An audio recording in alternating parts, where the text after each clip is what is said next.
Hello guys, आपका स्वागत है आपके इस प्यारे से यूट्यूब चैनल में। तो शुरू करते हैं इस वीडियो को। तो देख पा रहे होंगे कि ये डिस्क्लेमर है। सो देखो, हम बात करें आज के मार्केट की तो आप लोग देख पा रहे होंगे कि भी हम बात करें सेंसेक्स की तो देख पा रहे होंगे कि 122 पॉइंट का अच्छा खासा डिक्लाइन देखने को मिला है। और निफ्टी फिफ्टी की बात करें तो देख पा रहे होंगे कि 34 पॉइंट का अच्छा खासा डिक्लाइन देखने को मिला है। सो ओवरऑल हम देखें कि भाई मार्केट में गिरावट देखने को क्यों मिली, उसका रीज़न क्या है। तो उसका रीज़न है कि भाई जो अमेरिका के जो डोनाल्ड ट्रंप है तो भाई वो लोग हम देखें तो भाई वो अच्छे खासे जो स्टेटमेंट दे रहे हैं ईरान के विरुद्ध में हम देखें तो उसी की वजह से भी ओवरऑल हम देखें मार्केट में देखने को मिल रहा है। वो आप लोग देख पा रहे होंगे कि उसी की वजह से मार्केट में गिरावट देखने को मिल रही है, क्योंकि डोनाल्ड ट्रंप के जो स्टेटमेंट है ओवरऑल हम देखें तो भाई वो वॉर को बढ़ा सकते हैं। तो उसी की वजह से ओवरऑल हम देखें तो मार्केट में अच्छी खासी गिरावट देखने को मिल रही है, वो आप लोग देख पा रहे होंगे। हाँ, सो फिर हम अब बात करें कि भाई जो क्रूड ऑयल की प्राइस की तो आप लोग देख पा रहे होंगे कि भाई क्रूड ऑयल की प्राइस में हम देखें तो अच्छी खासी गिरावट देखने को मिल रही है। आप लोग देख पा रहे होंगे $94 पर बैरल रहा है कि भाई जो ईरान और यूएस के बीच में जो पीस डील हो रही है, यानी कि बातचीत चल रही है, तो उसी की वजह से भी हम देखें क्रूड ऑयल की प्राइस में गिरावट देखने को मिल रही है। फिर हम बात करें कि भाई वेडनेसडे के दिन हम देखें राइट, कल की बात करें तो आप लोग देख पा रहे होंगे कि भाई एफआईआईस ने जम के हम देखें तो भाई बाइंग की हुई है। बात करें इंडियन इक्विटीज़ की तो आप लोग देख पा रहे होंगे 666 करोड़ रुपए के वर्थ के जो शेयर्स है तो भाई उन्होंने बाइंग की हुई है। यानी कि ओवरऑल हम देखें तो आप लोग देख पा रहे होंगे कि भाई एफआईआईएस ने अच्छी खासी बाइंग की हुई है। देख पा रहे होंगे 666 करोड़ रुपीज़ के वर्थ के जो शेयर्स है इंडियन इक्विटीज़ है तो भाई उन्होंने बाय की हुई है। और डीआईएस ने ओवरऑल हम देखें तो भाई उन्होंने सेलिंग की हुई है राइट। वेडनेसडे के दिन की हम बात करें तो आप लोग देख पा रहे होंगे। फिर हम बात करें एफआईआईएस की तो देख पा रहे होंगे कि भाई क्वार्टर फोर में हम देखें तो देख पा रहे होंगे कि भाई क्वार्टर फोर में हम देखें तो एफआईआईएस ने जमकर हाँ राइट किस स्टॉक में अच्छा खासा इन्वेस्टमेंट किया हुआ है। तो आप लोग देख पा रहे होंगे कि भाई जो सुज़लोन एनर्जी है, फिर SGVNL है, लॉयड मेटल एंड एनर्जी है और नेल्को के अंदर हम देखें तो भाई एफआईआईएस ने जमकर बाइंग की हुई है। ये जो 4 स्टॉक्स है तो उसके अंदर हम देखें तो भाई एफआईआईएस ने जमकर बाइंग की हुई है, वो आप लोग देख पा रहे होंगे। हम क्वार्टर फोर में हम देखें ए वाले क्वार्टर में तो एफआईआईएस ने अच्छी खासी बाइंग की हुई है ए वाले स्टॉक्स में हम देखें तो। फिर हम बात करें रेलटेक कॉरपोरेशन की तो देख पा रहे होंगे कि भाई उनको 100 करोड़ रुपीज़ का कॉन्ट्रैक्ट है वो मिला हुआ है राइट कौन डिवीजन से ओवरऑल हम देखें तो राइट कि भाई जो IT सॉल्यूशन के लिए ये जो प्रोजेक्ट है वो कंपनी को मिला हुआ है। हाँ, फिर हम बात करें Gujarat mineral and development corporation की तो देख पा रहे होंगे कि भाई उसके जो शेयर है राइट GMDC की बात करें तो देख पा रहे होंगे कि भाई उसके शेयर ने हम देखें तो 52 वीक का हाई लगाया हुआ है। तो उसका रीज़न क्या है राइट, तो उसका रीज़न है कि भाई जो कंपनी है तो भाई कंपनी ने NMDC के साथ में हम देखें तो कंपनी ने कोलैबोरेशन किया हुआ है कि कंपनी रेयर अर्थ एक्सप्लोरेशन के अंदर अच्छा खासा एक्सपांड करने वाली है। तो उसी की वजह से ओवरऑल हम देखिए कि भाई जो गुजरात मिनरल एंड डेवलपमेंट की शेयर की बात करें तो उसी की वजह से उसके शेयर ने हम देखें तो 52 वीक का अच्छा खासा हाई लगाया हुआ है, क्योंकि ओवरऑल हम देखें तो भाई कंपनी रेयर अर्थ में अच्छा खासा इन्वेस्टमेंट कर रही है राइट। तो उसी की वजह से उसके शेयर में अच्छी खासी तेज़ी देखने को मिल रही है राइट 52 वीक का हाई लगाया हुआ है। फिर हम बात करें इन्फोसिस की तो देख पा रहे होंगे कि भाई इन्फोसिस ने अपना जो राइट ब्रांड एम्बेसडर है तो भाई अपॉइंटमेंट कर दिया है। देख पा रहे होंगे 7 time grand slam champion Carlos Alcaraz को ओवरऑल हम देखें तो भाई उन्होंने राइट ब्रांड एम्बेसडर है वो घोषित किया हुआ है। हाँ, फिर हम बात करें औरोबिंदो फार्मा की तो भाई देख पा रहे होंगे कि भाई उनकी जो सब्सिडरी है राइट तो भाई वो लोग इन्वेस्टमेंट करने वाले हैं। देख पा रहे होंगे 150 to 175 मिलियन डॉलर का भाई वो लोग इन्वेस्टमेंट करने वाले हैं। जो न्यू बायोलॉजिक जो ड्रग्स है तो उसी के अंदर वो लोग अच्छा खासा इन्वेस्टमेंट करने वाले हैं, वो आप लोग देख पा रहे होंगे। फिर हम बात करें मारुति सुजुकी होंडा की और निसान की तो देख पा रहे होंगे कि भाई उनके जो एक्सपोर्ट है इंडिया से देख पा रहे होंगे 80% तक है। यानी कि ओवरऑल हम देखें तो भाई ये जो कंपनियां है राइट तो वो लोग 80% एक्सपोर्ट करती है राइट। उनका मार्केट शेयर 80% का है इंडिया से हम देखें तो, क्योंकि ओवरऑल हम देखें तो भाई उनकी मैन्युफैक्चरिंग जो फैसिलिटी है वो इंडिया में है। तो वो हम देखें तो इंडिया से ही एक्सपोर्ट करते हैं बाहर से देशों पर राइट, यानी कि बाहर से देशों को ही ओवरऑल हम देखें तो भाई वो इंडिया से ही एक्सपोर्ट करते हैं। तो उनका मार्केट शेयर कितना है तो देख पा रहे होंगे 80% का है। और हम बात करें टाटा मोटर और महिंद्रा एंड महिंद्रा की बात करें तो देख पा रहे होंगे कि भाई उनका जो टोटल एक्सपोर्ट है राइट इंडिया से राइट मार्केट शेयर है वो कितना है तो वो देख पा रहे होंगे 32% का है। तो ओवरऑल हम देखें तो देख पा रहे होंगे कि जो बड़ी बड़ी कंपनियां हैं तो अच्छे खासी मात्रा में जो पैसेंजर व्हीकल्स की जो कारें हैं तो इंडिया से अच्छा खासा एक्सपोर्ट कर पा रही है। फिर हम बात करें उज्जीवन स्मॉल फाइनेंस बैंक की तो उसके शेयर में हम देखें तो अच्छी खासी गिरावट देखने को मिली। उसका रीज़न क्या है तो उसका रीज़न है कि भाई उन्होंने अप्लाई किया हुआ था राइट एप्लीकेशन के लिए राइट लाइसेंस के लिए अप्लाई किया हुआ था आरबीआई को राइट। तो भाई आरबीआई ने उनका जो लाइसेंस था वो रिटर्न ले लिया, यानी कि ओवरऑल हम देखें तो भाई आरबीआई ने उनका जो राइट लाइसेंस था राइट तो वो रिजेक्ट कर दिया है। तो उसी की वजह से भी ओवरऑल हम देखें उसके शेयर में अच्छी खासी गिरावट देखने को मिल रही है, वो आप लोग देख पा रहे होंगे भाई।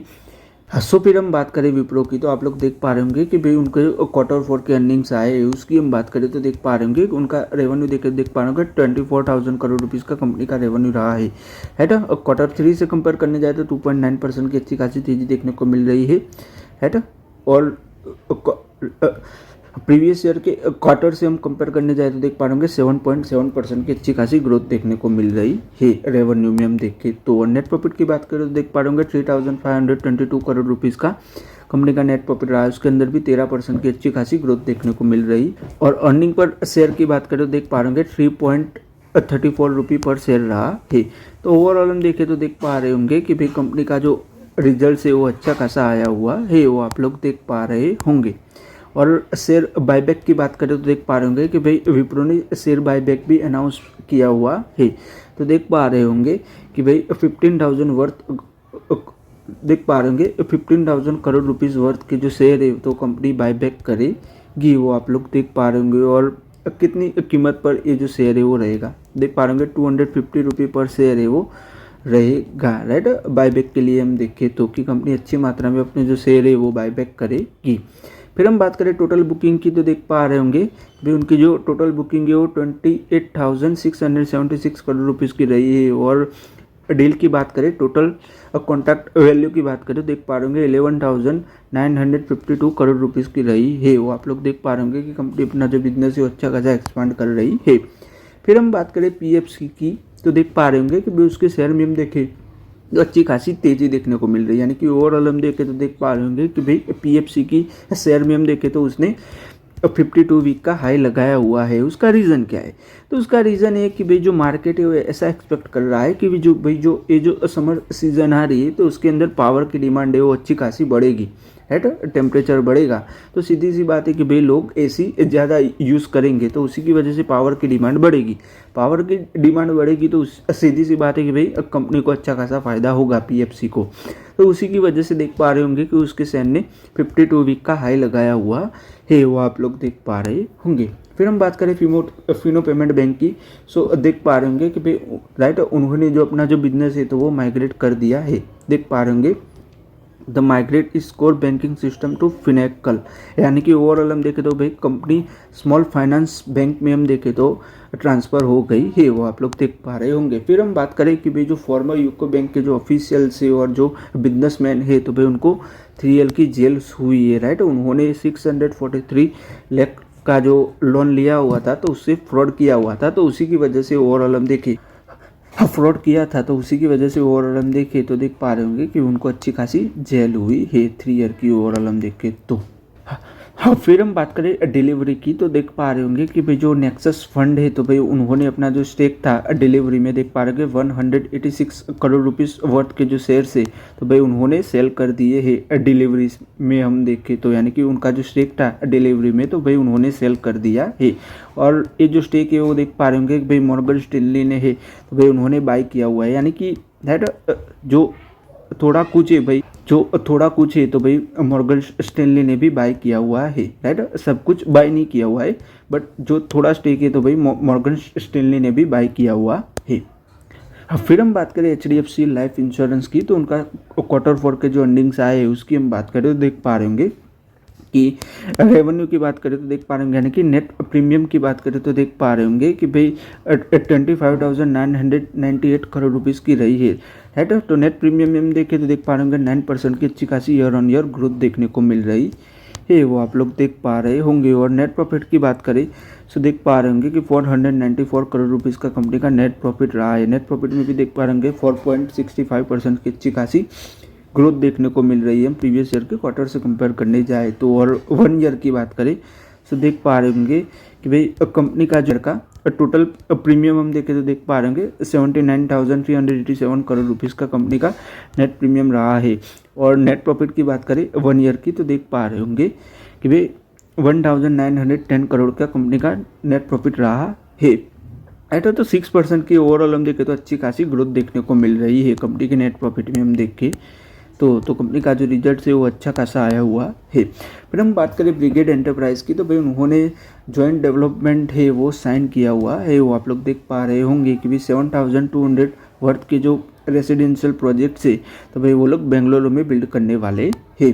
फिर हम बात करें HDFC एसेट मैनेजमेंट कंपनी की कि उनका जो क्वार्टर 4 का जो अर्निंग्स आया है उसकी हम बात करें तो देख पा रहे होंगे रेवेन्यू हम देखें तो देख पा रहे होंगे 1,000 करोड़ रुपीज़ का कंपनी का रेवेन्यू रहा है।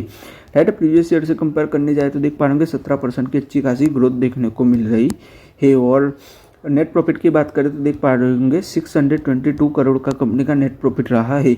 उसके अंदर भी हम देखें तो देख पा रहे होंगे 2.5% की अच्छी खासी गिरावट देखने को मिल रही है। प्रीवियस ईयर से क्वार्टर से हम कंपेयर करने जाए तो कंपनी का प्रॉफिट है उसके अंदर अच्छी खासी गिरावट देखने को मिल रही है, वो आप लोग देख पा रहे होंगे। और पूरे 1 ईयर की बात करें, राइट, 1 ईयर की बात करें कि 2025 से 26 के बीच की हम बात करें, राइट, पूरे 1 ईयर की फिजिकल ईयर की रेवेन्यू की बात करें तो देख पा रहे होंगे कि भाई 4,122 करोड़ का कंपनी का रेवेन्यू रहा है। उसके अंदर भी देख पा रहे होंगे 17.8% की अच्छी खासी ग्रोथ देखने को मिल रही है प्रीवियस ईयर से कंपेयर करने जाए तो। और नेट प्रॉफिट की बात करें तो देख पा रहे होंगे 2,858 करोड़ रुपीज़ का कंपनी का नेट प्रॉफिट रहा है। उसके अंदर भी देख पा रहे होंगे 16.2% की अच्छी खासी ग्रोथ देखने को मिल रही है हम प्रीवियस ईयर से कंपेयर करने जाए तो कंपनी का जो रिजल्ट है वो अच्छा खासा आया हुआ है। और कंपनी ने डिविडेंड्स भी अनाउंस किया हुआ है। देख पा रहे होंगे 54 रुपये पर शेयर है वो कंपनी ने डिविडेंड है वो डिक्लेयर किया हुआ है, वो आप लोग देख पा रहे होंगे। बट उसको ओवरऑल हम देखिए डिविडेंड को शेयर होल्डर का जो अप्रूवल है वो बाकी है, वो आप लोग देख पा रहे होंगे। इस वीडियो में गाइस हम यहीं तक रखते हैं। अगर आपको ये वीडियो अच्छा लगा तो लाइक कर दीजिएगा, शेयर कर दीजिएगा, चैनल को सब्सक्राइब कर दीजिएगा। धन्यवाद ये वीडियो देखने के लिए।